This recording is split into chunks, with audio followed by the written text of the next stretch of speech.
Happy days are here again for the IPO market. Joining me to discuss LinkedIn, the phenomenal debut, Howard Lindzen of StockTwits. What do you think happened here? Why were people this excited about LinkedIn? People don't understand this company. Okay. At first, when LinkedIn came out, there's a very unassuming guy, Reid Hoffman, an incredible investor. He's come up against amazing companies, Friendster, Plaxo at the beginning, and Facebook, Twitter, and now LinkedIn has survived through this whole way. And at first the argument is not going to make money. Then it's like how it's going to, Facebook and Twitter are going to, marginalize it. But here it comes. And I think it proves a point that utility matters. You don't have to spend all day on LinkedIn, but when I need it, it's there, just like the yellow pages were there, and it gives me stuff that I need. Utilities make money. The thing that I find most fascinating and impressive about LinkedIn is it's not an ad-based company. Ads are only about 30% of revenues in the first quarter. It's a lot of subscriptions, and that's something that may be boring.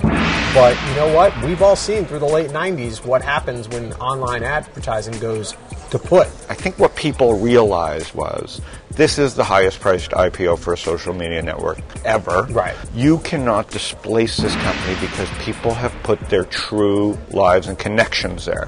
And so you've got this tremendous utility company. And utility companies may be a little more boring than Facebook, but this is not a country club. Facebook is a club.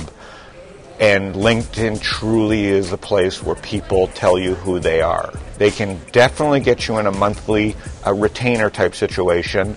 And so they just got to continue to add features. Is something like LinkedIn really, you don't want to oversell, but is it maybe a death knell for companies like Monster and some of the online classified portions of newspapers? Yeah, I mean, a lot of this comes into perception, and perception becomes reality. Monster becomes the MySpace of job sites, right? And MySpace can't even get a buyer at a $50 million valuation. Right. So sadly, just like clubs, LinkedIn has a cachet, and people trust it. Those little simple things that LinkedIn did, meaning if I can see who we are connected to, there is a quick way to develop trust. If LinkedIn could have a $10 billion market cap, what does that mean in terms of Zynga, Groupon, Facebook, Twitter? Any best guess on what their market values might be, assuming all four eventually go public in the next year or so? Yeah, I think we're at maximum velocity for a lot of these companies now. LinkedIn did the smart thing by getting public.